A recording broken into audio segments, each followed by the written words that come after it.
தேவ ஆவியானவர் இன்றைக்கு எனக்கு சொல்லும்படியாக உணர்த்தின ஒரு வேத வசனம் 1 கொரிந்தியர் புஸ்தகம் 15ஆம் அதிகாரம் 58ஆம் வசனம்.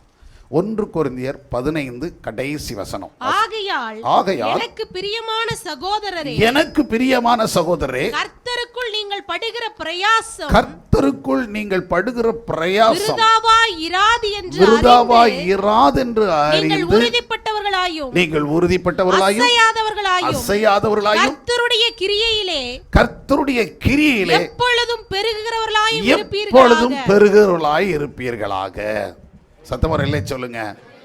அருமையானவர்களே, இந்த காலை வேளையில் ஆவியானவர் எனக்கு உணர்த்தினது. ஆவியானவர் என்னோடு உணர்த்தி இந்த வசனங்களை சொல்லும்படியாக எனக்கு ஆவியிலே உணர்வை தந்தார். அந்த வசனம் சொல்லுகிறது, கர்த்தருக்குள் நீங்கள் படுகிற பிரயாசம் விருதாவாகாது என்று அறிந்து நீங்கள் உறுதிப்பட்டவர்களாயும் அசையாதவர்களாயும் கர்த்தருடைய கிரியையிலே எப்பொழுதும் என்ன செய்துட்டே இருங்க, பெருகிறவர்களாயும் இருங்கள். கரங்களை தட்டி கர்த்தரை மகிமைப்படுத்துங்க. எதுல பெருகணுமா? கர்த்தருடைய கிரியையில், கிறிஸ்துவின் மித்தம், தேவனின் மித்தம் செய்கிற கிரியைகள், வேலைகளில் நம்ம பெருகிக்கிட்டே இருக்கணும். அசையாதவர்களாக, உறுதிப்பட்டவர்களாக, ரொம்ப ஸ்ட்ராங்காக நின்று கர்த்தநாமத்தை என்ன செஞ்சுட்டே இருக்கணுமா? செய்கைகளை செய்துக்கிட்டே இருங்க அப்படின்னு சொல்கிறார். நல்லா கவனிச்சுக்கிடுங்க.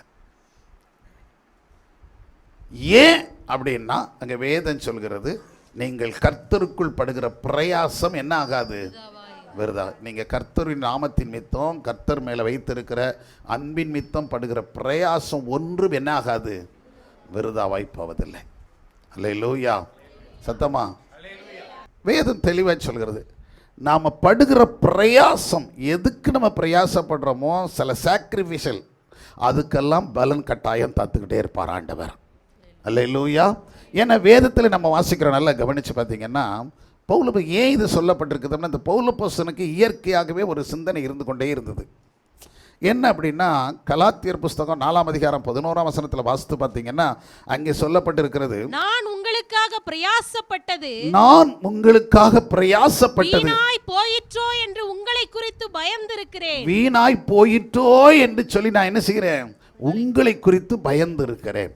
ஏன்னா கலாத்திய திருச்சபையை குறித்து அவனுக்கு ஒரு பயம் இருந்துச்சு. அந்த ஜனங்கள் கர்த்தருக்குள்ளே வந்தாங்க, ஆண்டவரை ஏற்றுக்கொண்டாங்க, ரட்சிக்கப்பட்டாங்க, அபிஷேகம் பெற்றாங்க, நல்ல திருச்சபையாய் உருவானாங்க.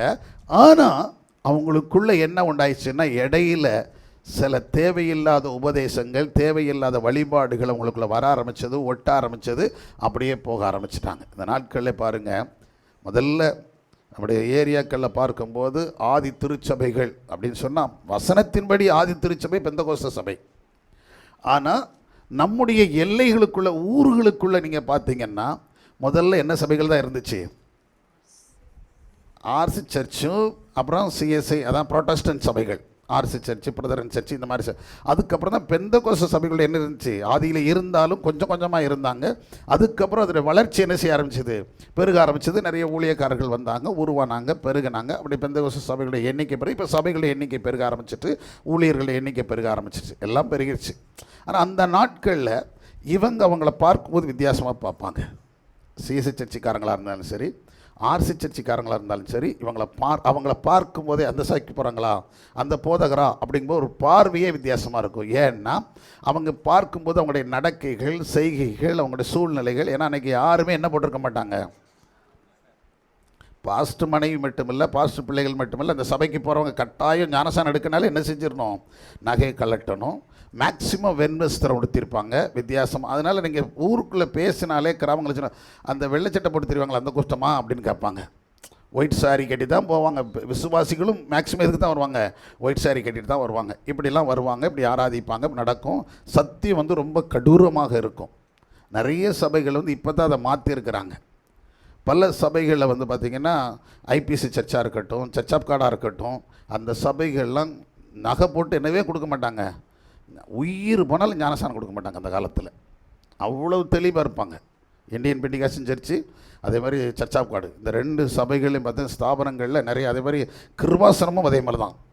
நகை போட்டு என்ன செய்ய மாட்டாங்க, அந்த நாட்களில் கொடுக்க மாட்டாங்க. ரொம்ப தீவிரமாக இருக்கும், ரொம்ப ஸ்டஃபனாக இருப்பாங்க. அதனால் சர்ச்சுக்குள்ளே வந்தாலே என்ன பண்ணி ஆகணும், அதுக்கு பயந்தாங்க ஒரு கூட்டம். அங்கே போனால் என்ன செய்ய சொல்லிடுவாங்க, நகைகள்கிட்ட சொல்லுவாங்க ஐயா அப்படின்னு சொல்லி, அந்த அளவுக்கு அதனுடைய சுப்பீரியாரிட்டி, அது அவங்க சபைக்குடைய சுப்பீரியாரிட்டி அதை வச்சுருந்தாங்க. இப்படி தான் இருக்கணும், தேவனுக்குள்ளே தங்களை அர்ப்பணித்து கொண்டவர்களாக மாறணும். அதை பார்க்கும்போது இவங்களுக்கு ஒரு பயம் இருந்துச்சு. கேத்தலிக் சர்ச்சில் உள்ளவங்களுக்கோ அல்லது சிஎஸ்ஐ சர்ச்சில் உள்ளவங்களுக்கோ மற்ற ப்ரொட்டஸ்டன்ட் சர்ச்சுகளை பிரதரன் சர்ச்சுகள் உள்ளவங்களும் என்ன இருக்கும், அவங்கள பார்த்தோன்னே இவங்க இப்படி இருக்காங்க, நம்ம அவங்களோட கம்பேர் பண்ண முடியாது அப்படின்ட்டு இருந்தாங்க. இதுக்கு இடையில் காலங்கள் மாறினது, நல்லா கவனிச்சுக்கிடுங்க. திடீர்னு ஊழியக்காரர்கள் எழும்ப ஆரம்பித்தாங்க, அப்புறம் செய்கிறாங்க, சுவிசேஷன் எழும்புனாங்க, சபையின் போதகர் எழும்புனாங்க.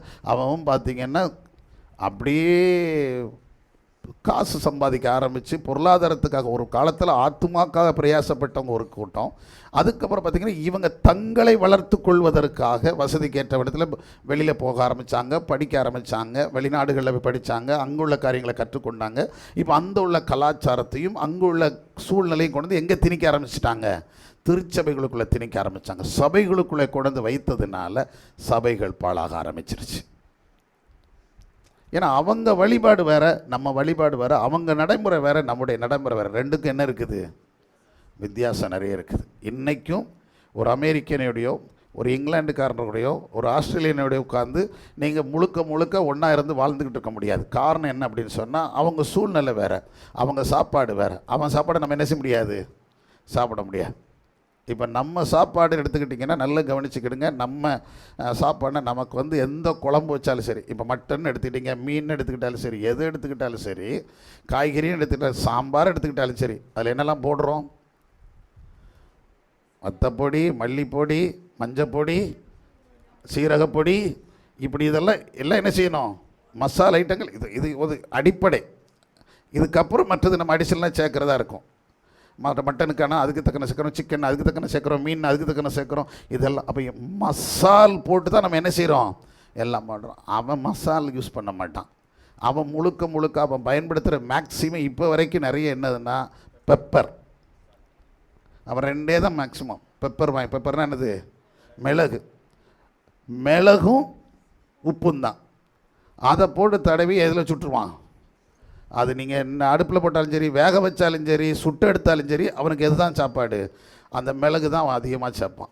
இந்த மசாலா ஐட்டங்கள் அவனுக்கு இருக்காது. நீங்கள் அங்கெல்லாம் போனீங்கன்னா மசாலா அப்படி கறியாக நிற்கிற மாதிரி இருக்கும்.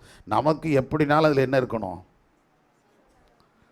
குழுன்னு என்ன இருக்கணும், குருமா சேர்ந்து அதில் கிரேவி சேர்ந்தால் தான் நம்ம சாப்பிட்ட மாதிரி இருக்கும். என்ன தான் பீஸ் எடுத்துக்கிட்டாலும் அதை பிசைஞ்சு சாப்பிட்றதுக்கு நம்ம இருக்கணும், மசாலா இருக்கணும். அவனுக்கு அதை யோசிக்கவே மாட்டான்.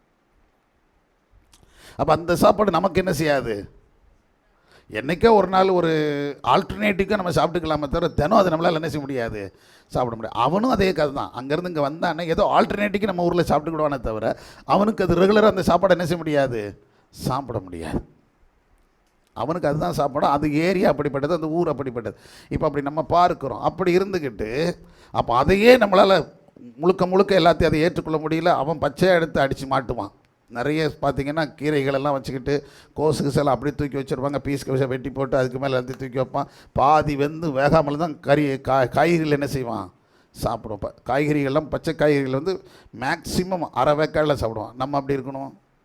நம்ம கடைசி வரைக்கும் சாம்பாரை கிளச்சி, இல்லை கத்திரிக்காய் வந்துட்டான்னு பாரு, இல்லை உருளைக்கிழங்கு வந்துட்டான்னு பாரு, இல்லை இது வந்துட்டா முருங்கைக்காய் வந்துட்டான்னு பாரு, இப்படி ஒவ்வொன்றையும் தோண்டி பார்த்து இதெல்லாம் இன்னும் வேகலை, இன்னொரு 10 நிமிஷம் கிடக்கட்டும் அப்படிங்கிற நம்ம காய் சில நமக்கு என்ன செஞ்சிருது, வெந்து என்ன செய்கிறோம், அப்படி வெந்து உடஞ்சிரும்.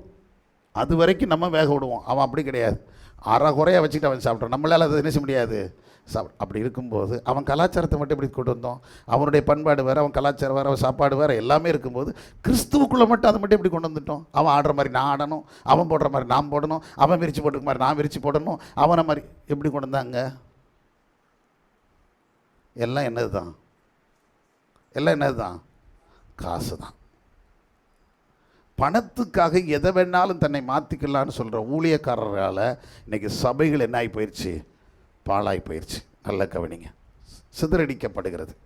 இப்போ இதைத்தான் அவன் சொல்கிறான். இதே போல் கலாத்தியர்களுக்கும் அன்னைக்கு மாறுபாடான உபதேசங்கள், இழிவான ஆதாயத்திற்காக இச்சைக்காக போதிக்கிற சில ஊழியக்காரர்கள் வந்து அதை போதித்த போது அந்த ஜனங்களுக்கு எப்போவுமே எல்லா ஜனங்களுக்கும் ஒரு என்ன ஒன்று நூதனமான ஒரு காரியம்னா அதில் என்ன இருப்பாங்க,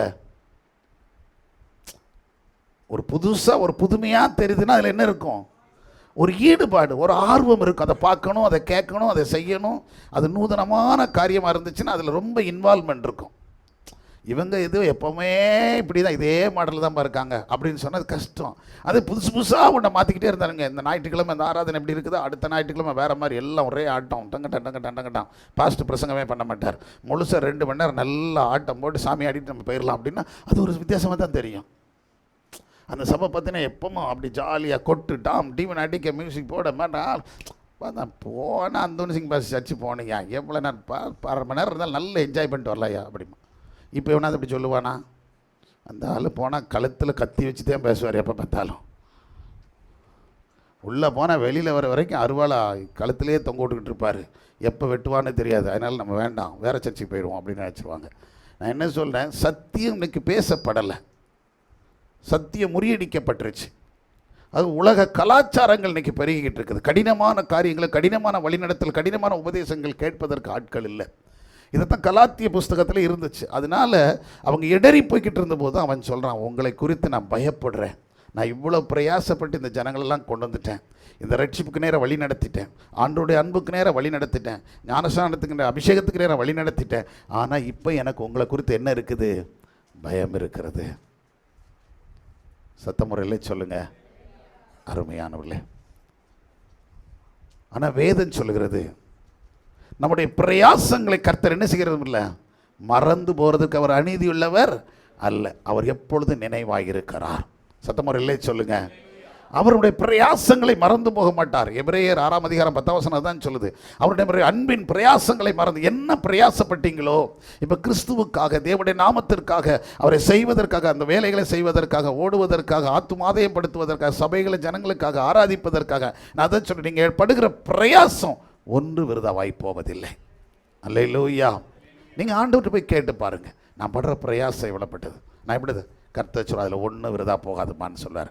நீங்கள் செலவழிக்கிற நேரமாக இருக்கட்டும், நீங்கள் செலவழிக்கிற காசாக இருக்கட்டும், நீங்கள் படுக்கிற ஒவ்வொரு பிரயாசங்களாக இருக்கட்டும், எதுவாக இருந்தாலும் சரி, கிறிஸ்துவின் நிமித்தம் நீங்கள் எதையெல்லாம் செய்கிறீங்களோ. ஒருவேளை நீங்கள் நினைக்கலாம், நம்ம இவ்வளவு செய்கிறோம், இவ்வளோ பார்த்து நம்ம பாட்டுக்கு அது பாட்டுக்கு அது மற்றவங்கெல்லாம் நல்லா இருக்க, நான் மட்டும்தான். நெவர். பின்னாடி வரும்போது பார்த்துடுங்க, அதற்குரிய பிரதிபலனை தேவன் வைத்து இருக்கிறார். சத்தமாக இல்லை சொல்லுங்கள். ஆமாம், வேதத்திலே வாசிக்கிறோம்படி சொல்லப்பட்டிருக்கு. ஆகவே தான் அவன் சொல்ல, என்னுடைய பிரயாசங்கள் விருதாவாகாது என்று அறிந்து நீங்கள் எதில் உறுதியாயிருங்க, நீங்கள் எதற்கும் பயப்படாதபடி ஸ்ட்ராங்காக நில்லுங்க. இன்னும் அந்த கிரியைகளை என்ன செஞ்சுக்கிட்டே இருங்க, பெருகிக்கிட்டே இருங்க. அப்படின்னா என்னத்தை, நீங்கள் செய்கிறத இன்னும் செஞ்சுக்கிட்டே இருங்க. சத்தமுறையிலே சொல்லுங்கள். கிறிஸ்துவின் வருமானம் வருதோ இல்லையோ, மேன்மை வருதோ இல்லையோ, நல்லவங்க இந்த அக்காவை மாதிரி இந்த அண்ணனை மாதிரி யார் செய்ய முடியாதுன்னு சொல்கிறாங்களோ சொல்லலையோ, அதெல்லாம் யோசிக்காதீங்க. நீங்கள் கர்த்தருக்குள்ளே என்ன செய்யணும் அதை செஞ்சுக்கிட்டே இருங்க. சத்தமுறையிலே சொல்லுங்கள். ஆமென். ஏன்னா வேதம் அப்படித்தான் சொல்லுது. நம்ம ஆண்டவருக்குள்ளே இன்னும் பலன் அடையணும், இன்னும் வளரணும், ஆண்டவர் உயர்த்தணும். சில நேரங்களில் அது சிரமமாக கூட இருக்கும். சில நேரங்களில் நல்லா கவனிச்சிட்டிங்கன்னா, அதாவது கொடுக்காமல் இருந்தவங்க நல்ல பேர் வாங்கிடுவாங்க, வேலை செய்யாது இருக்கிறவங்க நல்ல பேர் வாங்கிடுவாங்க, சோம்பலாக இருக்கிறவங்க நல்ல பேர் வாங்கிடுவாங்க, செய்துட்டு என்ன பேர் வந்துடும் பார்த்துருக்கீங்களா? ஒரு வீடாகவே இருக்கட்டுமே, வீட்டில் சிலர் ரொம்ப வேலை பார்த்துக்கிட்டே இருப்பாங்க, சிலர் வீட்டில் எப்படியே தான் இருப்பாங்க, சும்மா சோம்பேறியாகவே இருப்பாங்க. ஆனால் அவங்களுக்கு பேர் நல்ல பேர் இருக்கும். ஆனால் அந்த வேலை செய்கிறவங்க பேர் எங்கே வராது? லிஸ்ட்லேயே வராது, மதிக்கவே மாட்டாங்க. ஆனால் யோசித்துறாதீங்க. நல்லா கவனிச்சுக்கிடுங்க. இயேசுனார் கூட அப்படி தான் சொல்லிவிட்டாருங்க. மரியாள் சும்மா வெட்டியாக உட்காந்துக்கிட்டு இருந்தா, மார்த்தாள் என்ன பண்ணிக்கிட்டே இருந்தா, வேலை செஞ்சுக்கிட்டே இருந்தா. கடைசியில், மகளே நீ ரொம்ப வேலை பார்க்குற, உனக்கு அதுக்குரிய பலன்னு சொல்லாமல் யாரை சொல்லிட்டு போயிட்டாரு? மரியாளை பார்த்து அவள் தன் நல்ல பங்கை தெரிஞ்சுக்கிட்டான்னு ஒரே வாரத்தில் சொல்லி முடிச்சு அவளை அப்படியே ஆஃப் ஆகிட்டு போயிட்டார். இப்போ நம்மளும் அதை யோசிக்கும், எதுக்கு நமக்கு அந்த வேலை, நம்ம பேசாக்கில் இருந்துக்கிடுவோம், எல்லோரும் மரியாதை மாதிரி குப்பரடிச்சு படுத்துக்கிடுவோம். எல்லாம் நான் ஜோம் பண்ணுதம்பா அப்படின்னு சொல்லி தோத்துறம்பா அப்படின்னு சொல்லிட்டு 4 மணி வரைக்கும் தோத்துறம்பா, காலையில் எந்திரிச்சையிலேருந்து சாயந்தரம் வரைக்கும் தோத்துறம்பான்னு சொல்லிட்டு ஒரு முக்கில் படுத்து குப்பரை படிச்சுட்டு என்ன கேட்டால் ஜோம் பண்ணுதேன் சோரை வந்துடுவான்னு கேட்க. கிரியை செய்யணும். சத்தமுறை இல்லையே சொல்லுங்கள். உங்கள் கிரியைகளை நீங்கள் என்ன செய்யுங்க, பெருகுங்க. சத்தமாக பக்கத்தில் பார்த்து சொல்லுங்கள், உங்கள் கிரியைகளை பெருகுங்க, அசையாமல் பெருகுங்க, ஸ்ட்ராங்காக இருந்து பெருகுங்க, உறுதியாக இருங்க. தேவன் நம்மை நடத்திடுவார். அல்ல அதனால் நீங்கள் என்ன செய்யணும், உங்களுக்கு நீங்கள் அலுவலகமாக இருக்கட்டும், நீங்கள் வேலை பார்க்குற ஸ்கூலாக இருக்கட்டும், காலேஜாக இருக்கட்டும், அல்லது தீப்பெட்டி ஆஃபீஸாக இருக்கட்டும், எங்கே வேணாலும் என்ன வேலை செய்யுங்க. சில நேரங்களில் நீங்கள் செய்கிறத உங்களை மட்டுப்படுத்திக்கிட்டே இருப்பாங்க. நீங்கள் யோசிக்காதீங்க, உங்கள் வேலையை நீங்கள் செய்துக்கிட்டே இருங்க. கர்த்தர் உங்கள் கூட இருந்து நடத்திக்கிட்டே இருப்பார். அல்லேலூயா. சில சமூக காரியங்கள் செய்வீங்க, சிலருக்கு உதவி செய்வீங்க. உங்கள் கூட வேலை பார்க்குறவங்களே நீங்கள் யாருக்காவது ஒரு 10 ரூபா கொடுத்தா, ஒரு ரூபா யாராவது வரும்போது அப்பப்போ 5 ரூபா 10 ரூபா கொடுத்தோன்னா, நீ என்ன பெரிய கோடீஸ் மாதிரி அள்ளி கொடுத்துட்ருக்கியோ அப்படின்னு சொல்லி சில பேசவங்க இருக்காங்க பார்த்தீங்களா. ஏன்னா இவங்க கொடுக்க மாட்டாங்க, அதனால் கொடுக்குறவங்களையும் சேர்த்து என்ன செய்கிறது, அப்படியே பெரிய பெருமைக்கு கொடுக்க தெரியுதா அப்படிலாம் சொல்லுவாங்க. அதை பண்ணி யோசிக்காதீங்க. உங்களுக்கு என்ன முடியுமோ நீங்கள் செஞ்சுக்கிட்டே இருங்க. அதற்குரிய பலன் பரலோகத்தின் தேவன் வச்சிருக்கிறார். சத்தமுறையிலே சொல்லுங்கள். ஆமேன். நல்ல கவனிங்களேன். அதுக்கு நல்ல உதாரணம் சொல்லப்பட்டிருக்கிறது.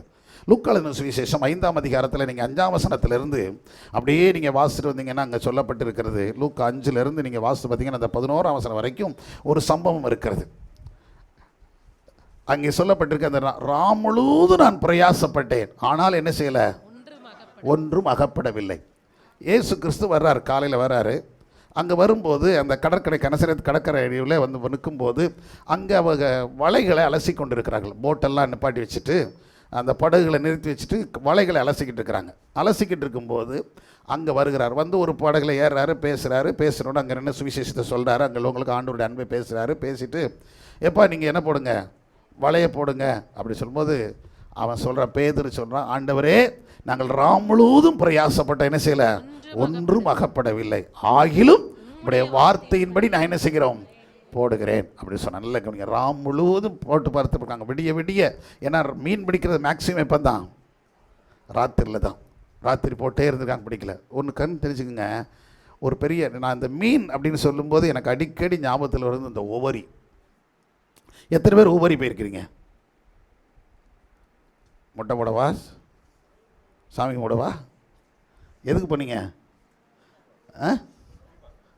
சுற்றி பார்க்க போனீங்களா? சரி, நல்லா கவனிங்க. சுற்றி பார்த்துட்டு போனவங்க ஒரு காரியத்தை நீங்கள் கவனிச்சிங்களா? அங்கே ஒரு மீன் கிடைக்கும், கவனிச்சிருக்கீங்களா? யாராவது வாங்கியிருக்கீங்களா? நீங்கள் அந்த ஒவ்வொரு சர்ச் இருக்குது பார்த்தீங்களா, 2 சர்ச் இருக்கும் ஆப்போசிட்டில். கப்பல் மாதிரி ஒரு சர்ச் இருக்கும், அதுக்கு ஆப்போசிட்டில் ஒரு பெரிய சர்ச் இருக்கும். அந்த பெரிய சர்ச்சுக்கு பின்னாடி நீங்கள் போனீங்கன்னா மேல் பக்கம் மீன் பிடிச்சி ஏலம் எடுக்கிற, நீங்கள் எப்போ வேணாலும் போங்க, என்னைக்கு வேணாலும் போங்க. அந்த மீன் பிடிச்சி அங்கே ஏலம் போட்டு அங்கே தான் எடுத்து வியாபாரிகள்லாம் பார்த்துக்கிட்டு இருப்பாங்க. வரிசை கூரைகள் இருக்கும். அந்த இடத்துல பார்த்தீங்கன்னா உள்ளே போகிறோன்னா ஏலம் மீன் பிடிச்சிட்டே வருவாங்க. அந்த மீன் பிடிச்சி வரும்போது அங்கே சாயந்தரம் ஒரு 4:30 மணி 5:30 மணிக்கு நீங்கள் போகணும். அதுக்கு முன்னாடி போனீங்கன்னா வெயிலில் உட்காந்துட்டு வரலாம், ஒன்றும் பிரச்சனை இல்லை. ஆனால் ஒரு 4:30 மணிக்கு மேலே நீங்கள் அந்த கோயிலுக்கு பின்னாடி போனீங்கன்னா, அங்கே ஒரு 4-5 மணிக்கு மேலே போனீங்கன்னா அங்கே போட்டு வந்துக்கிட்டே இருக்கும். போட்டு மீன் பிடிச்சி கொண்டு வந்துக்கிட்டே இருப்பாங்க. கொண்டு வருகிற மீனை பார்த்திங்கன்னா ஏலம் எடுப்பாங்க. அப்போ ஒரு பெட்டி, ஒரு பாக்ஸ் நான் சொல்கிறது அந்த நாட்களில் போகும்போது நான் சொல்லும்போது அப்போ 800 சொன்னாங்க. 800 ஒரு கிலோவிலேருந்து ஒரு பெட்டியில் 40 கிலோ மீன் இருக்கும். அது மாதிரி 800 ரூபாய்க்கு 1000 ரூபாய்க்கு 5000 ரூபாய்க்கு 2000 அவங்க சொல்லுவாங்க. ஏலம் விடும்போது டக்கு 4 பேர் கேட்பாங்க. அதில் எது கூடுதல் கிடைக்கும் அவன் டக்குன்னு தூக்கி கொடுத்துருவான். கொடுத்த உடனே அதெல்லாம் எடுத்துகிட்டே இருப்பாங்க. இவங்க எத்தனை பெட்டி எடுக்காங்களோ அந்த பெட்டிக்கு அவன் என்ன செஞ்சுருவான், ரூபா கொடுத்துருவான். அந்த போட்டில் ஒவ்வொரு போட்லையும் நான் பார்த்துருக்குறேன். நான் கொஞ்சம் நேரம் நின்று அன்றைக்கி நாங்கள் பார்த்துருந்தோம்.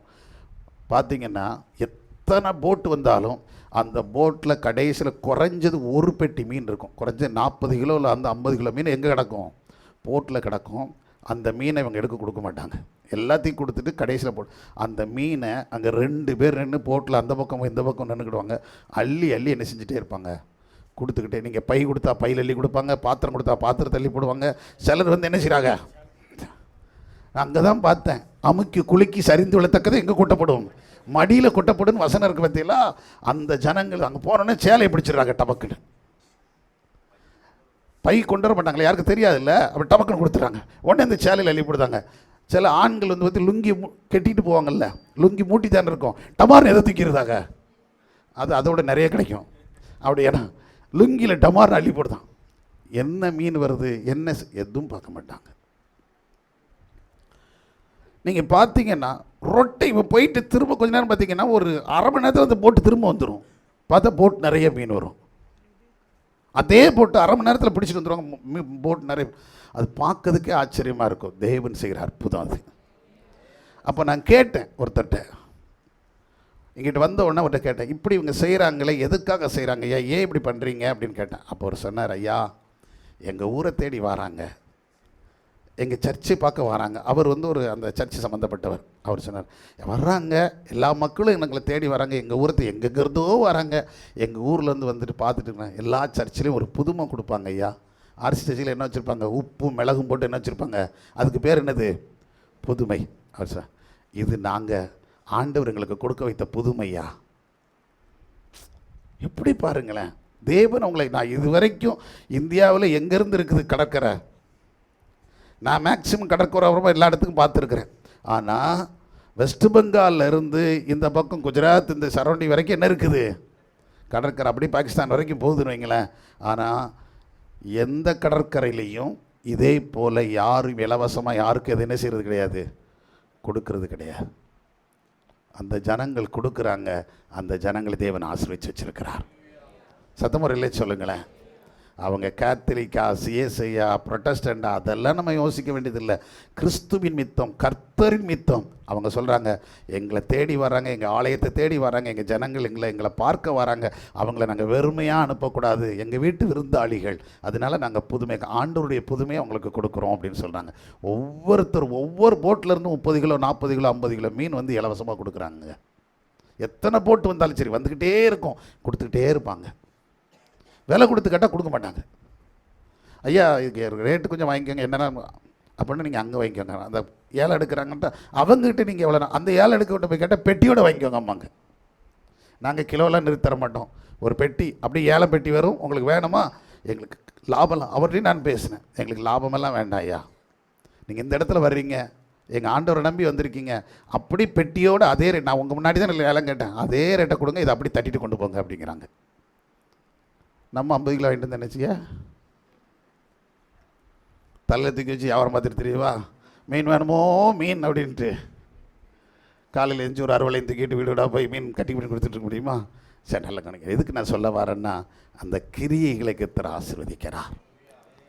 சத்தமா இங்கே அப்படி தான் பார்க்குறோம். ராத்திரி முழுவதும் பிரயாசப்பட்டோம், எல்லாம் என்ன கவனிங்க, ராத்திரி முழுவதும் பிரயாசப்படுறாங்க, ஆனால் என்ன கிடைக்கல, இப்போ சோர்ந்துட்டாங்க. ராம் முழுவதும் பிரயாசப்பட்டு ஒன்றும் கிடைக்கலையே, நம்ம இவ்வளோ வேலை செஞ்சு இவ்வளோ கஷ்டப்பட்டு ஒன்றும் கிடைக்கலையே அப்படின்னு சொல்லி சோர்ந்து போய் நிற்கும்போது இயேசு அங்கே வராரு. அவங்கள்ட்ட வந்த உடனே, என்னப்பா மீன் கிடைக்கலையா, என்னடா நீங்கள் வாங்கடா நான் பரிசு அப்படிலாம் சொல்லலை. அவங்களுக்கு ஆண்டவருடைய அன்பை அவர்களுக்கு சொல்லுகிறார், சுவிசேஷத்தை சொல்லுகிறார், சத்தியத்தை பேசுகிறார், அவங்கள உருவாக்குறார். உருவாக்கிட்டு இப்போ வலைய போடுங்கடா அப்படின்னு சொல்கிறார். இதில் 2 காரியம் தெரிஞ்சுக்கணும். இப்போ வலையை போடுங்கடா அப்படிங்கிறார். வலை நிறைய மீன் கிடைக்கிது, வலை கிழிந்து போகத்தக்கதாக மீன். அப்போ பக்கத்தில் உள்ளவங்களும் கேட்குறாங்க, பிடிங்க எவ்வளோ நாளும், அதுவும் 2 போட்டேன், நிறைய மீன்கள் கிடைச்சது. ராத்திரி முழுதும் சுற்றி சுற்றி கிடைக்காதவங்களுக்கு கிடைச்சது. 2 காரியம் ஒன்று புரிஞ்சுக்கிடுங்க, ராத்திரி முழுவதும் நீங்கள் பிரயாசப்பட்டீங்க, பலனில் நினைக்காதீங்க, பகலில் பலனை கர்த்தர் கொடுத்துருவார். பக்கத்தில் பார்த்து சொல்லுங்க, நீங்கள் இவ்வளோ நாள் பட்ட பலன், பிரயாசப்பட்டதற்கு கட்டாய பலன் உண்டு. அதை கொண்டு வருகிற தேவன் உங்களை தேடி வந்துகிட்டு இருக்கிறார். ஏன்னா நீங்கள் ராத்திரி முழுவதும் பிரயாசப்பட்டது யாருக்கு தெரியும்? நல்லா புரிஞ்சுக்கிட்டீங்களா? நீங்கள் செஞ்ச வேலை யாருக்கு தெரியாது? உங்கள் சூப்பர்வைசருக்கு தெரியாது, உங்கள் மேனேஜருக்கு தெரியாது, உங்கள் தலைமை சூப்பரண்டென்ட்டுக்கு உங்களுக்கு தெரியாது, உங்கள் எம்டிக்கு மேனேஜிங் டைரக்டருக்கு தெரியாது, உங்களுக்கு மேலே இருக்கிற உயர் அதிகாரிக்கு தெரியாது. நீங்கள் எவ்வளோ பிரயாசப்படுறீங்க இந்த கம்பெனிக்காக, இந்த அலுவலகத்துக்காக, இந்த ஆஃபீஸுக்காக, இந்த பேங்குக்காக, இந்த தொழிலுக்காக அப்படின்னு சொல்லி நீங்கள் எதில் வேலை வைக்க எல்லாத்துக்கும், இதில் நீங்கள் என்ன செய்கிறீங்கன்னு கூட அவங்களுக்கு அதை ஏற்றுக்கொள்ள மாட்டாங்க, ரெகக்னைஸ் பண்ண மாட்டாங்க. ஆனால் பரலோகத்தின் தேவன் ரெகக்னைஸ் பண்ணிக்கிட்டே இருப்பார். நீங்கள் படுகிற பிரயாசமெல்லாம் அவருக்கு தெரியும். அல்லேலூயா சொல்லுங்கள். நீங்கள் என்ன பிரயாசப்பட்டாலும் கர்த்தர் அறிந்திருக்கிறார், அவர் உங்களை தேடி வருவார். ராத்திரி முழுவதும் பிரயாசப்பட்டாங்க, பகலில் வந்துட்டார், காலையில் வந்துட்டார், வந்து பார்க்கிறார். ஆனால் அங்கே ஒரு காரியத்தை செய்கிறார், என்னென்னா அவங்களுக்கு உபதேசம் பண்ணுகிறார்.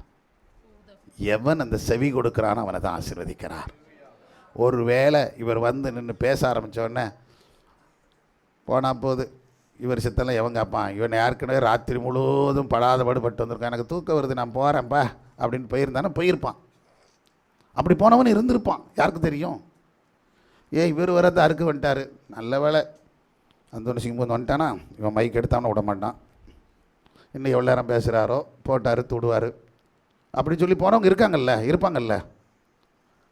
இயேசுநாதர் வரும்போது வலையை அலசி கொண்டு இருந்தார்கள். அப்போ படகு மேலே ஏறின்னு அவர் என்ன செய்ய ஆரம்பிக்கிறாரு, பேச ஆரம்பிக்க. ஒரு கூட்டம் கேட்டுக்கிட்டு இருக்குது. அப்போ ஒரு கூட்டம் என்ன செஞ்சிட்டு இருக்கோம், எங்கள் எல்லாரும் கட்டாயம் நிற்பாங்களா? சிலர் விரும்பலாம், சிலர் விரும்பாமல் என்ன செய்யலாம், போயிருக்கலாம். ஆனால் எவன் அங்கே நின்று கர்த்தருடைய வார்த்தைகளை கேட்டுக்கொண்டிருந்தானோ, அந்த வார்த்தைகளுக்கு வசனத்துக்கு செவி கொடுத்தானோ, அந்த வார்த்தைகள் முடிஞ்ச உடனே சொல்லார், நீங்கள் வலையை போடுங்கிறாரு. அந்த வலை கிளியத்தக்கதாக மீன்கள் வந்து கொண்டே இருக்கிறது. பிரயாசப்பட்டது மட்டும் கிடையாதுங்க, கர்த்தருடைய சத்தத்துக்கும் செவி கொடுக்கணும். சத்தமா நீங்கள் அவருடைய சத்தத்துக்கு செவி கொடுத்து, அதான் அவர் நிமித்தம், வேதம் அப்படித்தான் சொல்லுங்க, கிறிஸ்துவின் நிமித்தம் கர்த்தருக்குள் நீங்கள் படுகிற பிரயாசம் விருதவாகாது என்று அறிந்து உங்கள் கிரியைகளை நீங்கள் என்ன செஞ்சுக்கிட்டே இருங்க, பெருகுங்க. கர்த்தருக்குள்ளே நீங்கள் பெருகுங்க. வசனத்தை கேளுங்க, வார்த்தைகளை நிலைத்திருங்க, நீங்கள் பெருகுங்க. கர்த்தர் உங்களை ஆசீர்வதிக்க ஆரம்பிச்சிருவார். அல்லேலூயா. அப்போ நம்முடைய பிரயாசத்துக்கு என்ன உண்டு சொல்லுங்களேன், பலன். அதை மறந்துடாதீங்க. அல்லேலூயா. சத்தமா. என வேதம் சொல்லுகிறது, நீங்கள் மத்தேயு சுவிசேஷம் 6ஆம் அதிகாரத்தில் அந்த 1ஆம் வசனத்திலிருந்து நீங்கள் தொடர்ச்சி 6ஆம் வசனம் வரைக்கும், அப்புறம் 16, 17, 18 இந்த 3 பகுதியில் நீங்கள் வாசித்து பார்த்தீங்கன்னா ஒரு 3 சம்பவங்கள் சொல்லப்பட்டு இருக்கிறோம். 3 காரியங்களை சொல்கிறார்.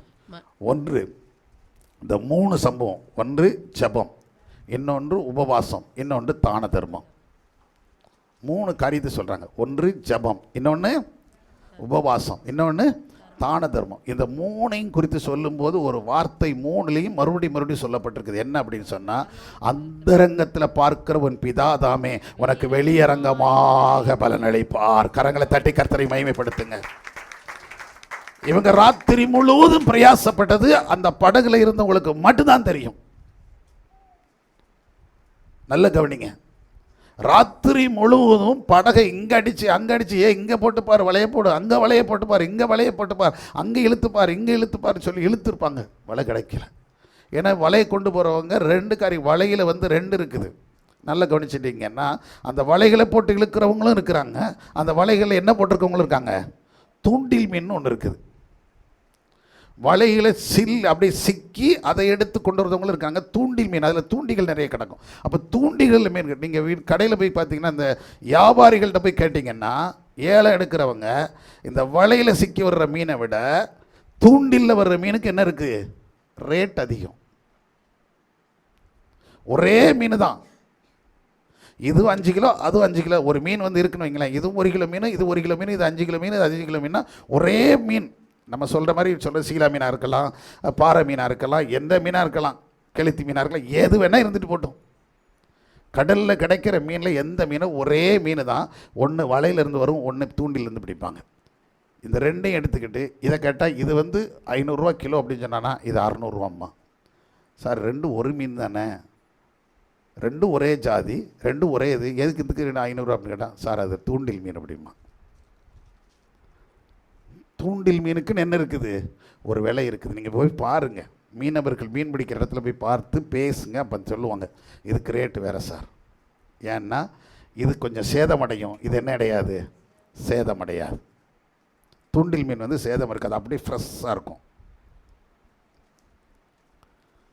அதனால அது அப்படி கொடுப்பாங்க.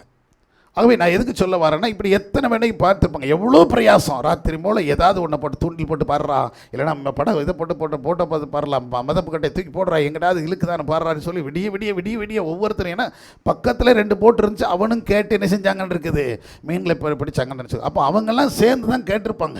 எல்லோரும் சேர்ந்து தான் சுற்றிருப்பாங்க. எல்லாம் சுற்றி எங்கே இருக்கா அங்கே இருக்கா சுற்றி வந்திருப்பாங்க. கடல் ஃபுல்லாக சுற்றினாங்க, ஆனால் கிடைக்கல. இது இவங்களுக்கு மட்டும்தான் தெரியும், ஊர் மக்களுக்கு தெரியாது, வெளியில் இருக்கிறவங்களுக்கு தெரியாது, கரையில் இருக்கிறவங்களுக்கு தெரியாது. ஏன்னா போட்டு போச்சு, இன்னும் வரல. இவங்க வீட்டில் உட்காந்து இருந்திருப்பாங்க. இன்னும் போனால் எத்தனை வரல, எத்தனை மணிக்கு வருவான்னு தெரியல, எத்தனை மணிக்கு வர்றான்னு தெரியல சொல்லி பக்கத்து வீட்டிலலாம் சொல்லிப்பாங்க. என்னக்கா எதுவும் செய்தி கீதி வந்துச்சாக்கா, வந்தவங்க போயிட்டாங்களா, கரைக்கு வந்துட்டாங்களா இல்லையாக்கா அப்படின்னு வேணால் அவங்க பேசிகிட்டு இருந்திருப்பாங்க. இதுக்கு இடையில் ஒருவேளை கரையில் இவங்க கரையை அலசிக்கிட்டு இருக்கிற யாராவது பார்த்துட்டு போயிருந்தாங்கன்னு சொல்ல, ஏக்கா இன்றைக்கி ஒன்றும் இல்லை, எனத்தையா பருப்பு கருப்பு கொத்திக்க வை, நமக்கு கரைசலுக்கே என்ன கிடைக்கல, மீன் கிடைக்கல சொல்லியிருப்பாங்கல்ல. இந்த நம்ம வீட்டுக்கு என்ன கிடைக்கல வைக்கல வியாபாரத்துக்கு அவ்வளோதான். போய் ராத்திரி முழுது போயிட்டு வந்து என்ன எங்கே சொல், நான் இப்போ பார்த்துட்டு தான் வரேன், அங்கே எல்லாரும் வலை அலசிருக்கேன், எல்லாம் போட்டு குப்பரை கிடக்குது போ அப்படின்ட்டு போயிருப்பாங்க. அப்படி சொல்லிவிட்டு இது பரவி இருக்கும் ஊர் முழுதும். புரியுதுங்களா? அந்த தெரு முழுதும் அப்படி பரவி இருக்கும். இப்படிலாம் செய்தி வந்திருக்கலாம், இதெல்லாம் நடந்திருக்கலாம், நமக்கு தெரியாது. ஏன்னா இப்போ அப்படி நடக்கிறது தானே, அதெல்லாம் நடந்திருக்கும். இப்போ ஆளுனா நம்ம ஆளுனா எதை எடுத்துகிட்டு போயிடுவான். இப்போ நம்ம ஆள் என்னது பாருங்கள், இங்கேருந்தே ஃபோட்டோ எடுத்து ஏக்கா ஒரு நிமிஷம் இங்கே பாருங்கள், உங்கள் வீட்டுக்காரருங்க எங்கே அலசிட்டு இருக்காருங்க, உங்கள் போட்டோ பாருங்கள், இந்த கிருபா போட்டு உங்கள் தானே, இந்த பாருங்கள் எப்படி இருக்குது. ஒன்றும் கிடையாது. நீங்கள் பெருமையாக சொல்லிக்கிட்டதே என் வீட்டுக்காரர் பெரிய மீன் பிடிச்சி தந்துருவாருன்ட்டு இந்த அப்படின்னு இங்கே இருந்துக்கிட்டே எதில் கொடுப்பான், லைவில் காமிச்சிக்கிட்டு இருப்பான். இப்போ இந்த காலம் அந்த காலம் ஓடி போய் சொல்லியிருப்பாங்க, நடந்திருக்கும். ஆனாலும் கூட அந்த வார்த்தை ராத்திரி எல்லாம் பிரயாசப்பட்டது ஊருக்கு தெரியாது, மனைவிக்கு தெரியாது, பிள்ளைகளுக்கு தெரியாது, உறவுகளுக்கு தெரியாது, நட்புகளுக்கு தெரியாது. ஆனால் உன்னதத்தின் தேவனுக்கு தெரியும் நாம் என்ன பிரயாசப்பட்டோம் என்பது. அல்லேலூயா. ஒவ்வொரு காரியத்திலும் கிறிஸ்து நிமித்தம் நடுகிற பிரயாசம் எல்லாம் கர்த்தர் தம்முடைய கணக்கிலே வைத்திருக்கிறார். ஆமென். அதுக்காகவே அவர் அங்கே வந்தார். அவர் உபதேசம் பண்ணுவதற்காக வரல, அந்த பிரயாசப்பட்ட பிள்ளைகளுக்கு தேவன் பலனை கொடுக்கும்படியாக அந்த இடத்தை தேடி வந்தார். ஆமென். ஏன்னா அவர் அந்தரங்கத்திலே பார்க்கிற பிதா, வெளியரங்கமாக பலன் கொடுக்கிறவர். அப்போ இவங்க பட்டதெல்லாம் யாருக்கு? இவங்களுக்கு மட்டும்தான் தெரியும். அப்போ எவ்வளோ யோசனை, என்னப்பா கடவுளே எங்களுக்கு ஒன்றும் இல்லையா, ஆண்டவரே எங்களுக்கு எதுவும் கிடைக்கலையப்பா, இன்றைக்கி வீட்டுக்கு கூட ஒன்றும் இல்லாமல் போகிறோமே அப்படின்னு கூட ராத்திரியில் நினைஞ்சிருப்பாங்க. ராத்திரியில் ஒரு சூழ்நிலை தாண்டினோன்னு, ஒரு ஒரு குறிப்பிட்ட மணி நேரம் தாண்டினோடனே அவங்களுக்குள்ள என்ன உண்டாகிரும், என்ன உண்டாக ஆரம்பிச்சிரும், சோர்வு வந்துடும். சரி இவ்வளோ நேரம் பிரயாசப்பட்டு வாங்கடா போவோம், இன்னும் என்னத்த மணி தான் 3-4 மணி ஆகிப்போச்சு, இன்னும் நம்ம வீட்டில் இன்னும் லேட்டாக போனோம்னா வீட்டில் அவள் வேறு கசபசான்ட்டு கிடப்பா, வா ஒன்றும் கிடையாது வந்து துளைக்க வேண்டியதானே, எதுக்கு அங்கே போய் கடலையே அள்ளி தனியாக குடிச்சிட்டு தான் கேள்வி கேட்பா, வாங்க போவோம் அப்படின்னு சொல்லிட்டு கிளம்பி வந்திருப்பாங்க, வெளியே வருவாங்க. ஆனால் கர்த்தர் இந்த பிரயாசத்தை அறிந்திருக்கிறார். அல்லேலூயா.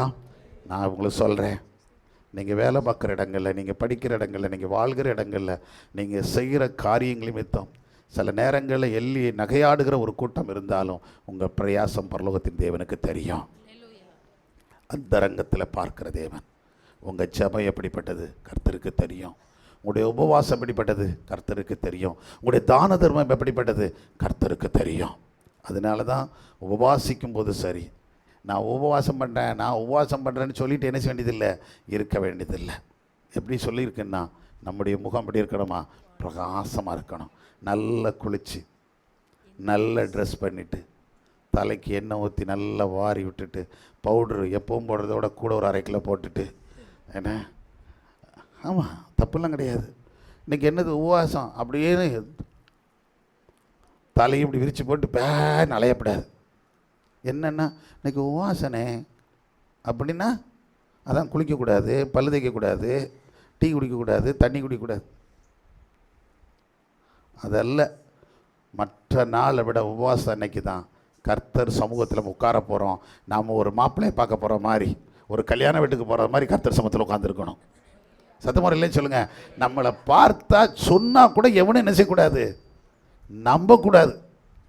அவர் இதை உபவாசம் கிளறு மாதிரி உட்காந்துருக்கு பாரு, அது வாட்டுக்கு ஜாலியாக அங்கே இங்கேயும் வச்சுட்டு தோத்திரம் போட்டு அது சத்தம் போட்டு கிடக்க பாருங்க, பாட்டு கிடக்கு. இதான் உபவாசத்தில் இருக்குது, இதான் ஒரு வாரம் உபவாசம்னு சொல்லுதியா, ஒரு வாரத்தில் காலையில் விளங்காமல் போயிருக்கும், இது மாதிரி எப்படி சுற்றி சொல்லக்கூடிய அளவுக்கு நம்ம இருந்துக்கிடணும். சத்தமாக இல்லைன்னு சொல்லுங்கள்.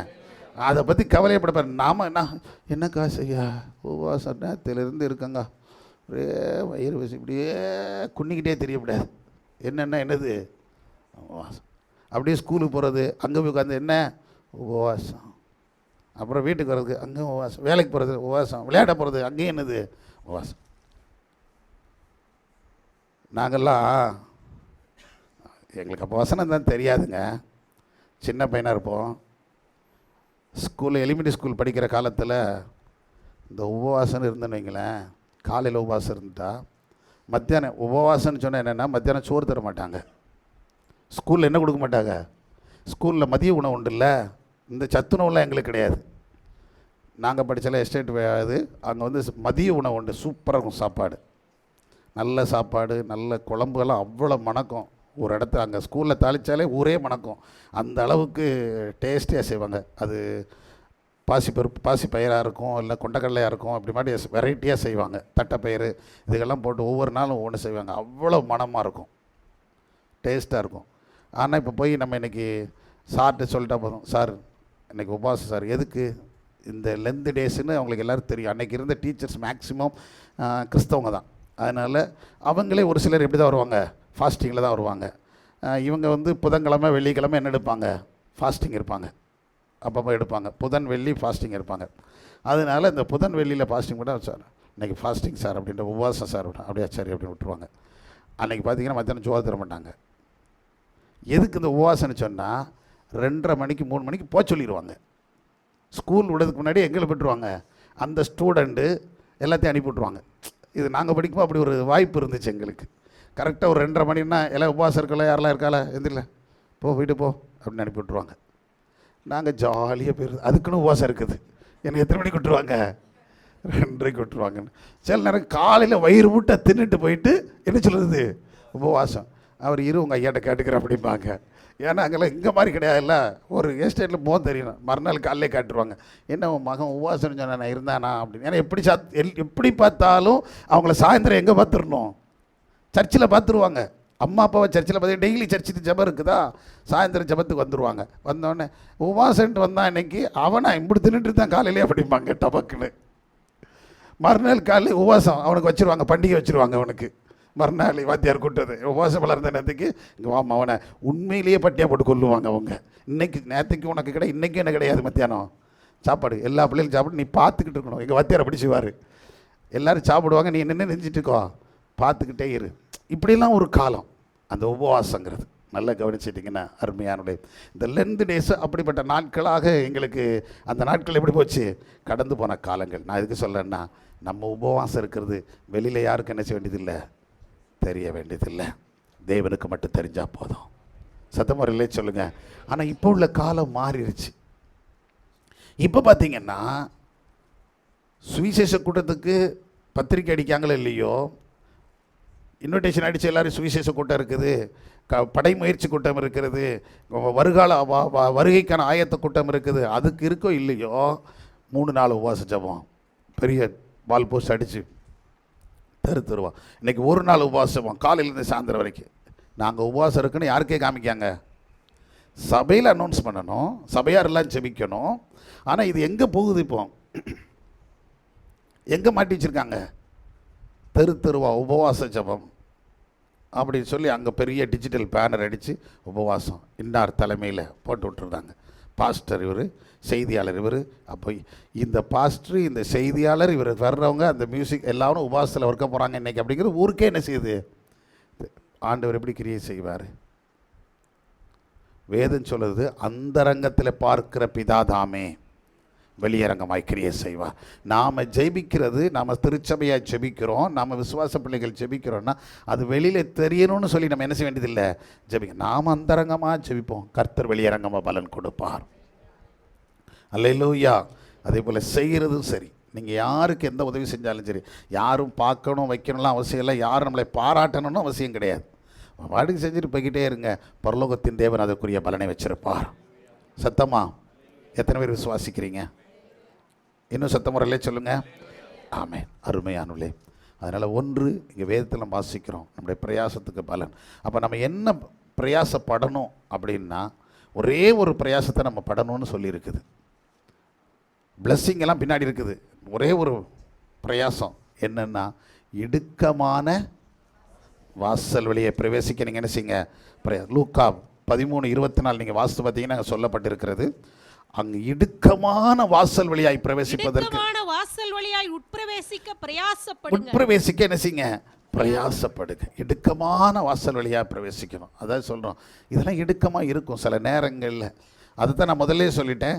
சில காரியங்கள் நம்ம ரெகுலராக செய்கிற காரியத்தை விட அடுத்து ஒரு மாற்று காரியம் செய்யும்போது நமக்கு எப்படி தான் இருக்கும், இடுக்கமாக இருக்கும். நமக்கு அது பிரச்சனையாக இருக்கும், நமக்கு அது போராட்டமாக இருக்குது. எப்படி செய்ய போகிறோம், இது எப்படி நடத்திட முடியும்? ஆனால் செய்யணும்னு தான் கர்த்தர் விரும்புகிறாரு.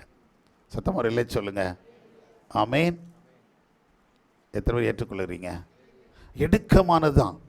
ஏன்னா பரலோகத்தின் தேவன் நமக்கு வைத்திருக்கிற வாசல் அப்படிப்பட்டதான். இடுக்கமான வாசல் வழியாக இருக்கும். விசாலமான வாசல் வந்து எங்கே போகக்கூடியது? நரகத்துக்கு போகக்கூடியது. அப்படியே கூட்டம் கூட்டமாக நம்ம சொல்கிறாங்க இல்லையா, லட்சமாக வந்தாங்க, லட்சமாக ஒரு இடத்துக்கு போகுது அப்படின்னா அது எங்கே போகுதுன்னு அர்த்தம். ஆமாம், இடுக்கமான வாசலில் 1-2 தான் முனைய முடியும், மொத்தமாக என்ன செய்ய முடியாது, வர முடியாது. நான் தெரிஞ்சுக்கிட்ட இடுக்கமான வாசல் வந்து சினிமா தேட்டர் அந்த காலத்தில். இப்போ அது இருக்கான்னு தெரில, எப்படி வச்சுருக்காங்கன்னு எனக்கு தெரியும். இப்போல்லாம் நான் தேட்டர்லாம் பார்த்தது கிடையாது. ஒரு காலத்தில் இடுக்கமான வாசல்னால் அது மட்டும்தான் தெரியும். என்னென்னா இவ்வளோ தான் மொத்தத்துக்கே இருக்கும். பார்த்துருக்கீங்களா? மொத்தத்துக்கு இவ்வளோ தான் இருக்கும். இவ்வளோ வீதிக்குள்ளே அப்படியே நான் 2 சவரு முச்சன்னு கேட்டிருப்பா, உள்ள ஒரு சன்னல் கூட இருக்காது. இப்படி நெருக்க இருக்கும். மேலே கொஞ்சம் கம்பி வலை வச்சுருப்பான், அதுவும் நல்ல இந்த மாதிரி வச்சுருப்பான். ஏன்னா அதுக்குள்ளே கூட என்ன செஞ்சுவான், எவனை ஏறி குதிச்சு உள்ளே வந்துடுவான்னு சொல்லிட்டு. அப்படி பார்த்தீங்கன்னா இங்கிட்டு பெஞ்சுக்கு இப்படி போட்டிருப்பான், இந்த பக்கத்துக்கு தர டிக்கெட் வச்சுருப்பான். இதை இப்போல்லாம் தர டிக்கெட்லாம் கிடையாது, அப்போல்லாம் தான் தர டிக்கெட் ஒரு இது, அப்புறம் பெஞ்சு டிக்கெட் ஒன்று, அப்புறம் சேரு, எல்லாம் சோபா டிக்கெட் இருக்குது. அது ஃப்ரீயாக இருக்கும். அங்கே ஒன்றும் போக மாட்டான்ல, அங்கே வசதி படைத்தவங்க தான் போவாங்க அந்த காலத்தில். சாதாரண நாட்கள் யாரும் அதுக்கு என்ன செய்ய மாட்டாங்க. பெரிய சோபா டிக்கெட் 3 ரூபா டிக்கெட்டு 5 ரூபா டிக்கெட்லாம் கொடுத்தாங்க. அன்றைக்கி 40 பைசா 60 பைசா 70 பைசா 80 பைசா, அதுக்கு தான் என்ன இருக்கும், கூட்டம். இந்த இடுக்கமான வாசல் அதுலேயே இடிச்சு பிடிச்சி போய் சட்டையை கிழிச்சினாலும் என்னத்தை பார்த்துட்டு வந்துடுது. அது பார்த்தா தான் இன்றைக்கி, அது தீபாவளி அன்னைக்கு ரிலீஸ் ஆகும் படம்.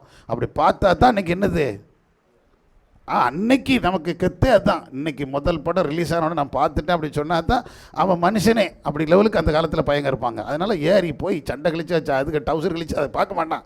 ஏறி குதிச்சு எவன் மேலே அடிக்கடி அதை வாங்கி நினைச்சிட்டு வந்துடுது. அப்போ தான் யோசித்து பார்ப்பேன் நான். ரொம்ப நாள் இப்போ ரட்சிக்கப்பட்ட அபிஷேகப்பட்ட பிறகு தான் யோசித்து பார்க்குறேன். இந்த இடுக்கமான வாசல். ஒரு சினிமா பார்க்கறதுக்கு நம்ம எத்தனை சட்டையை கிழிச்சிருப்போம், எவ்வளோ அடி வாங்கியிருப்போம் உள்ளே கூடி போயிட்டு. அப்படி ஏறி தடத்தடன்னு போகும்போது பின்னாடி இருக்கும் முதுகில் நம்ம ஏறி ஒன்று குத்துவான். ஏன்னா உள்ளே போக முடியாது, அவ்வளோ இடுக்கமாக இருப்பாங்க. நாங்கள்லாம் என்ன பண்ணுவோன்னா, இங்கே ஏறி ஒருத்தன் தலையில் ஏறினா, தோளில் ஏறினா, எதுமேலே நடந்துருது. தடன்னு ஏறி நடந்து அங்கிட்டு போயிடும். எங்கே ஸ்லிப்பாக அங்கே விழுந்துருவோம். அது எங்கே போய் விழுதோமோ அவ்வளோதான், அது வரைக்கும் போயிடுது. இதுக்கு இடையில எவன் குத்துனாலும் சரி தான், அடித்தாலும் சரி, பட்டு போயிடணும். ஆமாங்க, சினிமாவில் இந்த திருநெல்வேலியில் நான் எத்தனை இடத்துல அப்படி போய் படம் பார்த்துட்டு வந்துருக்கிறேன். சிவசக்தி தேட்டராக இருக்கட்டும், அது என்னது அருணகிரி தேட்டர், அதெல்லாம் அப்போல்லாம் அது ஒரு காலம். அப்படி ஒரு வெறி, இதை விட்டு அதை பார்த்தோம், அதை விட்டு அதை பண்ணோம், அப்படி போய் பார்த்து இருந்தோம். நான் எதுக்கு நல்ல கவனிங்க, அதுக்காக உங்களை போக சொல்ல எவனையும் போட்டு தள்ளிடுவேன். இப்போ போன மவனை செருப்புகள் தேடி தான் ஒருத்தருக்கும். நான் சொல்கிறது என்னென்னா, எனக்கு அறியாமல் இல்லை காலம். எங்களுக்கு ஆண்டவரை குறித்து என்ன செய்யாது, தெரியாது. நான் இப்போ எதுக்கு சொல்ல வரேன்னா, அது இடுக்கமானது அப்படிங்கும்போது ஒரு சினிமாவுக்காக ஒரு 2 மணி நேரம் சந்தோஷத்துக்காக, 2 மணி நேரம் 3 மணி நேரம் ஒரு சந்தோஷத்தை, ஒரு மகிழ்ச்சிக்காக நம்ம என்ன செஞ்சோம், நம்ம வஸ்திரம் கிழிஞ்சது கூட என்ன செய்யாமல் இருந்தோம், தெரியாமல் போய் உட்கார்ந்துட்டு படத்தை பார்த்துட்டு இருந்த நாட்கள் உண்டு. டூரிங் தேட்டரில் தரையில் தான் உட்காரணும், மணல் தான் இருக்கும். அங்கேயும் இதே பாட்டு தான், 40 பைசா தான் டிக்கெட். அப்போ 40 பைசா டிக்கெட் எடுத்துகிட்டு போய் அந்த மணலில் உட்காந்து, அந்த மணலில் உட்காந்துக்கிட்டு இருக்கும்போதே முன்னாடி இருக்கவன் கொஞ்சம் நமக்கு வளர்ந்தவங்க உட்காந்து எல்லாம் தர தானே மறைக்குன்னு சொல்லிட்டு அந்த மணலை என்ன செய்யுது, சைடு மணலை இழுத்து எங்கே வைக்கிறது அடியில். அப்படி அனுபவிச்சிருக்கீங்களா? நல்லா செஞ்சுருக்கிறோம். அப்படி இழுத்துறது போட்டு அதுக்கு மேலே ஏறி உட்காந்துருது. 6 அடி மணலை உயர்த்திட்டு உட்காந்து இப்படிலாம் பார்த்துருக்கேன். நான் எதுக்கு சொல்ல வரேன்னா, நல்ல கவனிங்க, நான் சொல்கிறது ஒரு புரிஞ்சுக்கிடுங்க. இவ்வளவு ஒரு சந்தோஷத்துக்காக, ஒரு 3 மணி நேர சந்தோஷத்துக்காக நாம் போய் என்ன செய்கிறோம், இவ்வளவு பிரயாசப்பட்டிருக்கோம், இவ்வளோ நெருக்கடிக்குள்ளே போயிருக்கிறோம்.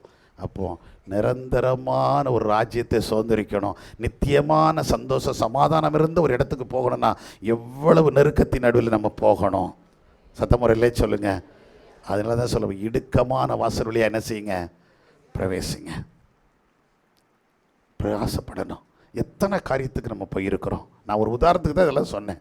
இதை மாதிரி எத்தனை காரியத்திற்கு நெருக்கத்தின் நடுவில், பஸ்ஸில் போயிட்டு காரியம் நம்ம போகணும் அப்படிங்கிறக்க வேண்டிய எவ்வளோ நெருக்கத்தில் நீங்கள் தொங்கிக்கிட்டு இடிச்சுக்கிட்டு போயிருக்கமா போகலையா, போயிருக்கமா இல்லையா? எத்தனை தடவை பஸ்ஸில் பிடிக்கிறதுக்கெல்லாம் நான் கொஞ்சம் வித்தியாசமாக நாள் பஸ்ஸில் வாசல் ஏறினாலாம் ரொம்ப கஷ்டம். நான் வாசலில் அதிகமாக ஏற மாட்டேன். ஆமாம், நாங்கள் படிக்கிற காலத்தில், ஏன்னா அப்படி பழகிட்டோம் நாங்கள்லாம். அப்படி படிக்கும்போதே அப்படி வண்டி வந்துக்கிட்டே இருக்கும், சட்டார்னு என்ன செய்யுது, கம்பி இப்படி தொங்க வேண்டியது உள்ள சரட்டுன்னு பாஞ்சிரும். இந்த சைட்லேருந்து அந்த சீட்டு பாஞ்சிரும், அந்த இந்த பாஞ்சிரும். வந்து நேர சீட்டில் அது நம்ம பார்க்குறதே போகிறதே எந்த சீட்டு தான், 3 பேர் இருக்கான் பாருங்க, அந்த சீட்டு தான். அப்படி ஜன்னல் உள்ளே ஏற வேண்டி சரட்டுன்னு பாஞ்சிட வேண்டியது. வெளியே 2 பேர் நிற்பான், பையை கொண்டு உள்ளே வந்துடுறான்டுருவான். எவனு திறமை இருக்கோ அவன் யார் என்ன செஞ்சிட வேண்டியது, சீட் போட்டுற வேண்டியது. போயிட்டு உட்காந்துட்டா போதும். அவர் அது ஒரு கெத்து அந்த காலத்தில், அப்படி சீட்டு போட்டு பிடிக்கிறதெல்லாம். நான் அதை யோசித்து பார்க்குறேன். நான் என்ன சொல்கிறேன், ஒரு பஸ்ஸில் ஒரு 2 மணி நேரம் 1 மணி நேரம் பிரயாணப்படுற பஸ்ஸில் நம்ம இவ்வளோ பட்டு சரியாக போட்டிருக்கோமா. அதுக்கப்புறம் எங்களை மாதிரி அக்கிரமக்காரங்க நிறைய இருக்காங்கன்னு சொல்லி தான் இப்போ சட்டரை மேலே வரைக்கும் ஏற்றி விட்டான். கம்பியை மேலே வரைக்கும் மொத்தமாக இவ்வளோ தான் வச்சுருக்காங்க கேப்பு, இவ்வளோ தான் கேப்பு மேலே வந்துருச்சு. முன்னாடி மேக்ஸிமம் இருக்குது, கீழே ஒரு கம்பி மட்டும்தான் இருக்கும். அதனால் பிடிச்சிக்கிட்டு தோக்கின்னு உள்ளே போயிட்டால் சரட்டுன்னு உள்ள உடம்பு உள்ளே ஓடி போயிடும். அப்போல்லாம் நம்ம எலும்பு தலமாக தானே இருப்போம், அதனால் சட்டார்னு உள்ளே போயிடும். நல்லா கவனிங்க. அதுக்காக எவன் பஸ்ஸில் ஏறிடாதுங்கடே நான் சொன்னேன்னு சொல்லிட்டு நீங்கள் யார் ஏறி விழுந்துடாதீங்க, அப்புறம் சிக்கலாக இருப்பது மொத்த காலை கழிச்சு எடுத்துருவான் வெளியே இருந்துக்கிட்டு. நான் எதுக்கு சொல்ல வரேன்னா, இது நாங்கள் அந்த காலத்தில் செஞ்சுட்டோம். எப்படின்னா பஸ்ஸில் போகணும், அப்போ அது நம்ம அதுக்கு எவ்வளோ சிரமப்பட்டோம், இடம் பிடிக்கிறதுக்கு, ஓடுவதற்கு, பிரயாசப்பட்டு நிற்கிறதுக்கெல்லாம் செய்தோமா இல்லையா. அப்போ தேவனுக்காக எவ்வளவு நம்ம ஓட வேண்டியது இருக்கிறது. நான் சொல்கிறது புரியுதுங்களா? எத்தனை பேர் புரியுதுன்னு நினைக்கிறீங்க? அல்லேலூயா. அப்போ அந்த இடுக்கமான வாசல் வழியாக தான் நம்ம என்ன செய்யணும், பிரவேசிக்கணும். நான் இப்படி கம்பேர் பண்ணி பார்க்குறேன். அன்னைக்கு உலகத்துக்குள்ளே தேவன் அறியாது இருக்கிற போது தேவனுக்கு இல்லாத பிரியமில்லாத காரியத்தை செய்வதற்கு, உலகத்துக்கு எடுத்த சந்தோஷத்துக்காக சமாதானத்துக்காக பெரிய காரியம் எத்தனை இடத்துல பஸ்ஸுக்கு பிடிச்சு கொடுத்துட்டு அப்புறம் அவங்கள உட்கார வச்சுட்டு ஆளுக்கு வந்து தம்பி ரேசிட்டு அவங்களுக்கு கொடுத்துட்டு அப்படி ஃபுட்பாலில் நின்று சந்தோஷமாக ஓடுன நாட்கள் எத்தனை இருக்குது. பிரயாணப்படும் மேக்ஸிமம் நம்ம இடம் எங்கே தான் இருக்கும், ஃபுட்போர்ட்டில் தொங்கிக்கிற வேண்டியது. அவங்களுக்கு சீட்டு கஷ்டப்பட்டு பிடிப்போம். யாராவது வந்து கேட்டாங்கன்னு என்ன செய்கிறது, கொடுத்துட்டு அப்படி தோரணையாக வந்து படியில் நின்று தொங்கிட்டு போகிறது நாட்கள்லாம் உண்டு. அப்படி கொத்த கையில் பிடிச்சிட்டு போய் வழி இல்லாமல் தொங்கின நாட்கள் எத்தனை உண்டு. ஆனால் எப்படியாவது போய் என்ன செஞ்சிடணும், சேர்ந்துருடுங்கிறக்காடு ஒரு கையிலேயே தொங்கிட்டு போன நாட்கள் எத்தனையோ உண்டு. பிரயாசம் நம்ம பிள்ளாம் பட்டமே. நான் இப்போ சொல்கிறேன், அப்போ பரலோகத்துக்கு போகிறதுக்கு நம்ம எவ்வளோ பிரயாசப்படணும். ஒத்த விரல் கிடைச்சாலும் பரவாயில்ல, தொங்கிட்டு போய்கிட்டே இருக்கணும். சத்த முறையில் சொல்லுங்கள். ஆமே. பக்கத்தில் சொல்லுங்களேன், ஒரு விரல் கொடுத்துக்கிட்டாலும் பரவாயில்ல, எப்படியாவது மேலே போயிடணும். அல்லேலூயா. எப்படியாவது என்ன செஞ்சிடணும், தேவராஜ்யத்துக்கு போயிடணும். அதான் சொல்லுங்க, எப்படியும் வருகையிலே ஏழை என்னை சேர்த்திடுமே, எப்படியும் வருகையிலே ஏழை என்னை சேர்த்திடுமே, என்னை மறவா இயேசுநாதா, உந்தன் தயவால் என்னை நடத்தும், என்னை மறவா இயேசுநாதா, உந்தன் தயவால் என்னை நடத்தும். அல்லேலூயா. எப்படியாகிலும் நான் எங்க வந்துடணும் சொல்லுங்களேன், பக்கத்தில் சொல்லுங்களேன், எப்படியாகிலும் தேவராஜ்யத்தை சுதந்திரிச்சிருங்க. நீங்க இடுக்கமான வாசல் எவ்வளவு கஷ்டமா இருந்தாலும் சரி, அதுக்கு தான் சொல்றேன், உங்களுடைய நேரமோ உங்களுடைய காரியமோ பொருளோ கவலையே படாதீங்க. எல்லாம் அழிஞ்சு போனாலும் பரவாயில்ல, தேவராஜ்யம் நமக்கு வேணும். ஆமென். எதை இழந்தாவது தேவராஜ்யத்தை பெற்றுக்கொள்வதற்கு நம்ம எப்படி இருக்கணும், ஆயத்தமாகிவிட வேண்டும். அல்லேலூயா. அதுதான் இடுக்கமான வாசல். இதைத்தான் பவுல் அப்போஸ்தலன் சொல்லும்போது அழகா சொல்றான். அப்போஸ்தலர் நடவடிக்கைகள் புஸ்தகத்தில் வாசித்து பார்க்கும்போது அங்கே ரொம்ப தெளிவாக சொல்லுகிறான். 24ஆம் அதிகாரம் 15-16 நீங்க வாசித்து பார்த்தீங்கன்னா, நீதிமான்களும் அநீதிமான்களும் ஆகிய மரித்தோர் உயிர்த்தெழுந்திருப்பது உண்டென்று இவர்கள் தேவனிடத்தில் நம்பிக்கை கொண்டிருக்கிறது போல நானும் நம்பிக்கை கொண்டிருக்கிறேன். இதனால் நான் தேவனுக்கும் மனுஷருக்கும், நல்ல கவனி, இதனாலே நான் உயிர்த்தெழுதல் உண்டென்றும் ஜனங்கள் மீட்கப்படுவார்கள், ரட்சிக்கப்படுவார்கள், பரலோக ராஜ்யத்தை சுதந்திரிப்பார்கள் நம்பிக்கை எனக்கு இருக்கிறது. ஆகவே நான் தேவனுக்கு முன்பாகவும் மனுஷருக்கு முன்பாகவும் எப்பொழுதும் குற்றமற்ற மனசாட்சி உடையவனாய் இருக்க பிரயாசப்படுகிறேன். சத்தமுறையில் சொல்லுங்க. ஆமா, கடைசி நாட்கள் இருக்கிறோம். தேவனுக்கு முன்னாடி நம்ம யாரா இருக்கணும், குற்றமற்றவர்கள். அந்த சேம் டைம் யாருக்கு முன்னாடி குற்றமற்றவர்களா இருக்கணும், மனுஷனுக்கு முன்னாடி இருக்கணும். அல்லேலூயா. பக்கத்தில் சொல்லுங்க, அந்த ராஜ்யத்தை சுதந்திரிக்கணும்னா தேவனுக்கு முன்பாகவும் மனுஷனுக்கு முன்பாகவும் நாம் குற்றமற்றவர்களாய் வாழ்வோம். அதுக்கு பிரயாசப்படுவோம். அந்த பிரயாசத்துக்கு பலன் உண்டு. எத்தனை பேர் விசுவாசிக்கிறீங்க? அல்லேலூயா. சத்தமுறையிலே சொல்லுங்க. நம்ம படுகிற பிரயாசம் ஒன்று என்னாகாது சொல்லுங்களேன், வீணாகாது. எல்லாரும் ஜெபம் பண்ணுவோம். நாம் படுகிற பிரயாசம் ஒன்று விருதாவாகாது என்று நினைத்து உறுதிப்பட்டவர்களாய் தேவ சமூகத்தில் கர்த்தருடைய கிரியையில் நாம் இன்னும் பெருகிறவர்களாக இருப்போம். செய்த காரியங்களை இன்னும் கர்த்தருக்காக செய்வோம். கிறிஸ்துவின் நிமித்தம் இன்னும் என்ன செய்யணும் அதை செய்து கொண்டே இருப்போம். தேவனுக்காக எழும்பி பிரகாசிக்க தேவன் செய்வார். எல்லாரும் மனம் கட்படிடுங்க. Thank you Lord. ஹல்லேலூயா. ஸ்தோத்திரம் ஆண்டவரே. ஒரு நாளும் வீணாகாது, ஒரு நாளும் வீணாகாது. நான் ஓடும் ஓட்டம், நான் செய்யும் ஊழியம், நான் ஓடும் ஓட்டம், நான் செய்யும் ஊழியம் ஒரு நாளும் வீணாகாது, ஒரு நாளும் வீணாகாது. கர்த்தரே எனக்குள்ளே செயலாற்றி மகிழுகிறார். எல்லாரும் கர்த்தரே எனக்குள்ளே செயலாற்றி மகிழுகிறார். அவர் விருப்பம் நான் செய்திட ஆற்றலை தருகின்றார். அவர் விருப்பம் நான் செய்திட ஆற்றலை தருகின்றார். தொடர்ந்து ஓடுவேன், விட்டிட மாட்டேன், பணி செய்வதை நிறுத்திட மாட்டேன். தொடர்ந்து ஓடுவேன், விட்டிட மாட்டேன், பணி செய்வதை நிறுத்திட மாட்டேன். ஒரு நாளும் வீணாகாது, ஒரு நாளும் வீணாகாது. நான் ஓடும் ஓட்டம், நான் செய்யும் ஊழியம், நான் ஓடும் ஓட்டம், நான் செய்யும் ஊழியம் ஒரு நாளும் வீணாகாது, ஒரு நாளும் வீணாகாது. கரங்களை தட்டி கர்த்தரை மகிமைப்படுத்தும். எல்லாரும் கரங்களை தட்டி. ஒரு நாளும் வீணாகாது. கிறிஸ்துவின் நிமித்தம் நீங்க படுகிற பாடுகள், உபத்திரவங்கள், நெருக்கங்கள், பிரயாசங்கள் எதுவுமே வீணாய் போறதில்லை. அதற்குரிய பலனை கர்த்தர் தருவார். கர்த்தாவே நன்றியோடு துதிக்கிறோம், ஸ்தோத்திரிக்கிறோம் ஐயா. ஆண்டவர், இந்த காலை வேளையில் நம்முடைய சமூகத்தில் எங்களை ஒப்புக் கொடுக்கிறோம். எங்கள் அன்பு பிள்ளைகள் ஒவ்வொருவரையும் நீர் ஆசீர்வதியும். ஆண்டவருடைய நாம மகிமைப்பட இன்றைக்கு நீர் எங்களோடு பேசின இந்த வார்த்தைக்காய் ஸ்தோத்திரம். ஆண்டவரே, கர்த்தருக்குள் நீங்கள் படுகிற பிரயாசம் ஒன்று விருதாவாது என்று அறிந்து நீங்கள் கர்த்தருடைய கிரியையிலே பெருகிறவர்களாய் இருங்கள் என்று எழுதியிருக்கிறதே ராஜா. நாங்கள் இன்னும் உங்களுக்குள்ளாக பெருக எங்களுக்கு உதவி செய்யும். அவங்க பிள்ளைகள் இதில் என்ன தீவிரமாக இருக்க உதவி செய்வீராக.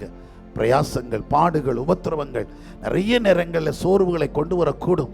ஆனாலும் நீர் அதற்குரிய பலனை வைத்திருக்கிற ஆண்டவரே, அதை பெற்றுக்கொள்வோம் என்ற நிச்சயத்தோடு கூட ஆண்டவரே ஒவ்வொரு பிரயாசப்படும் இடுக்கமான வாசல் வழியாய் பிரவேசிங்கள் சொல்லியிருக்கீங்க. பல நெருக்கங்கள், பல போராட்டங்கள், பல நிந்தனைகள், பல அவமானங்கள் உம்முடைய நிமித்தம் நாங்கள் வந்தாலும் சோர்ந்து போகாதபடிக்கு எங்கள் ஓட்டத்தை நாங்கள் ஒழுங்காய் ஓடி முடிக்க எங்களுக்கு உதவி செய்யும். பந்தய சாலையில் ஓடுவதனை போல பெற்றுக்கொள்ளத்தக்கதாக எங்களுக்கும் எங்கள் பிள்ளைகளுக்கும் ஓட கிருபை தருவீராக. தொடர்ந்து வழிநடத்தும், பாதுகாத்துக்கொள்ளும், ஜெயத்தை எங்களுக்கு தந்துடலும். உடைய சமூகத்தில் தாழ்த்தி ஒப்பு கொடுக்கிறோம். தொடர்ந்து கிருபை பாராட்டு இன்னைக்கு வந்த ஆராதனைக்கு வந்த எல்லா பிள்ளைகளையும் பலப்படுத்தும். உடைய கிருபை இருக்கட்டும் ஆண்டவரே. அதுபோல் இன்றைக்கு ஜோதிநகர் ஆராதனையை ஆசீர்வதிச்சிருங்க ஆண்டவரே. மாதாபுரம் ஆராதனை ஆசீர்வதிச்சிருங்க. அநேக பிள்ளைகள் அந்த பகுதியில் கூடவும் ஆராதிக்கவும் தேவனின் அனுகிரகம் உடைய பிள்ளைகளை எல்லாம் பலப்படுத்திங்க. எல்லாரையும் பயன்படுத்துங்க. கிருபை உங்களோடு கூட இருக்கட்டும். ஆசீர்வதியும் பலப்படுத்தும். இயேசுவின் நாமத்தில் ஜெபிக்கிறோம் நல்ல பிதாவே, ஆமென். என் ஆத்துமாவே கர்த்தரை ஸ்தோத்திரி, என் உள்ளமே நாமத்தை ஸ்தோத்திரி. என் ஆத்துமாவே கர்த்தரை ஸ்தோத்திரி. கர்த்தர் செய்கிற சகல உபகாரங்களை மறவாது. நம்முடைய கர்த்தராகிய இயேசு கிறிஸ்து கிருபையும் பிதாவாகிய அன்பும் பரிசுத்தமுடைய ஐக்கியம் சிநேகமும் காவலும் இப்பொழுதும் எப்பொழுதும் சதா காலங்களிலும் நம்முடையோடும் கர்த்தருடைய வருகை பரியந்தம் மாறாமல் தங்கியிருந்து நம்முடைய பிரயாசத்துக்குரிய பலனை தருவதாக. ஆமென். துதிகன மகிமை எல்லாம் நம் இயேசு ராஜாவுக்கே. துதிகன மகிமை எல்லாம் நம் இயேசு ராஜாவுக்கே. துதிகன மகிமை எல்லாம் நம் இயேசு ராஜாவுக்கே. துதிகன மகிமை எல்லாம் நம் இயேசு ராஜாவுக்கே. ஹalleluya ஹalleluya அல்லேலூயா.